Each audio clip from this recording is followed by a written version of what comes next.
OceanGate's Titan submarine started its journey from the St. John port, Canada. The location where it had to dive in the ocean is located in the North Atlantic Ocean, 700 kilometers away from the St. John.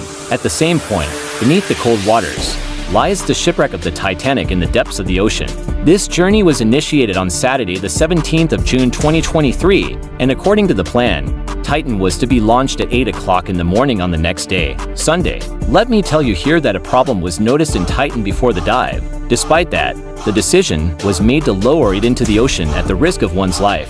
What was the issue, and why was the risk taken despite knowing the potential danger?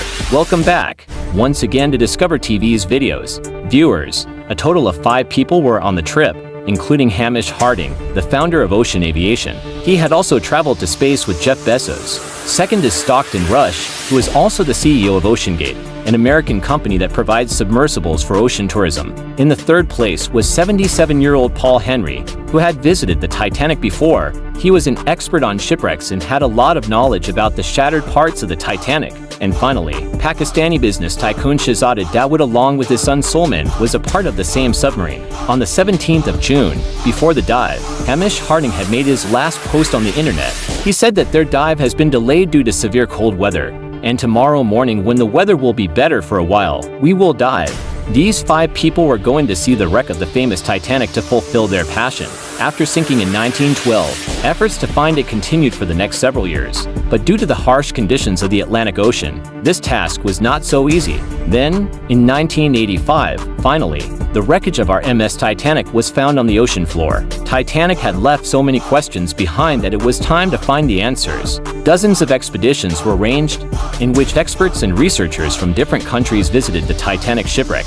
Canadian filmmaker James Cameron made dozens of tours of the Titanic wreck in 1995, then the Titanic movie was released in 1997. What else remained was completed by the success of the Titanic movie. It created such a sensation that now visiting the Titanic's wreckage has become a dream for millions of people themselves. It means that this achievement is not limited to just research anymore. The tourists have also started going to the shipwreck site. It is said that going to the depths of the ocean is even more challenging than traveling to space. And the biggest reason for this is the pressure of water. The Titanic shipwreck is 4,000 meters, i.e., 4 kilometers below sea level. If you want to imagine this depth, you should look at Burj Khalifa and understand that the wreckage of Titanic is about 5 times lower than the height of Burj Khalifa in the sea. The water pressure at this depth is 5,800 psi. This would be the same pressure that not on the entire body of a human being, but only on 1 square inch.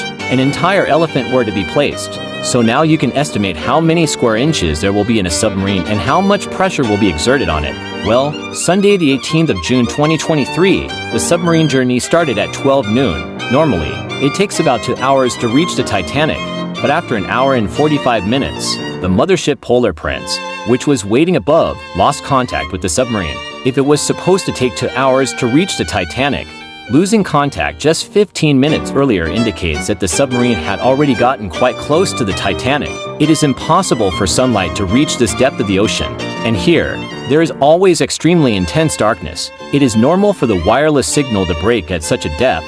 Therefore, initially, this matter wasn't taken too seriously. The entire trip was a total of 7 hours. They were supposed to return from 12 noon until 7 in the evening. However, when there was still no contact with Titan by 7 in the evening, and they didn't return, the crew aboard the mothership started to get anxious. Canadian research vessel Polar Prince started searching for Titan, and at 9:40 they contacted the U.S. Coast Guard and asked for help. The next day, Monday, U.S. and Canadian ships and planes started a proper search operation in the entire area. They continued their search, not only on the surface of the sea but also underwater with the help of sonar scanning. Commercial vessels in the area were also instructed to keep a vigilant watch. The search continued for the next 2 days, but there was no trace of Titan found. But then there was a glimmer of hope. On Wednesday, the 21st of June, at 6 in the morning, the search team heard some noises from the depths of the water. These sounds were heard with the help of underwater radars. Immediately our OVs were sent in the direction of the sound, but this time there was no news of Titan. Now the fear of losing Titan forever was growing stronger, because the amount of oxygen in the submarine was only for 96 hours or 4 days, and by that time, 3 out of 4 days had passed. But the search teams of US, Canada, and France did not give up. On Thursday the 22nd of June, at 12 noon, ROVs were sent to the wreck of the Titanic. What was seen there was truly a heart-wrenching sight. At 3:48 p.m., the rogue that had approached the wreckage of the Titanic saw part of the Titan's tail lying only 1,600 feet away from the Titanic, who went to see the wreck of the Titanic. Now its own wreckage has become the headlines of the whole world. This only means that the submarine could not withstand the pressure of the water and imploded in the depths of the ocean. This news caused a stir in the whole world.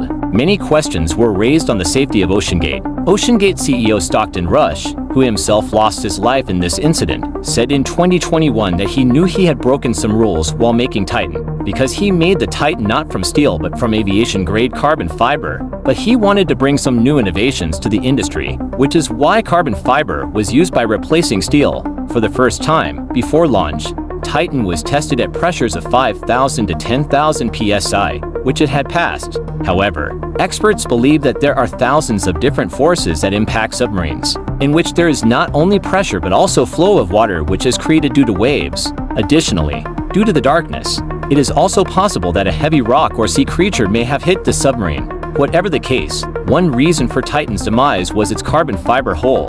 However, another reason was the presence of pre-existing cracks in it. Yes.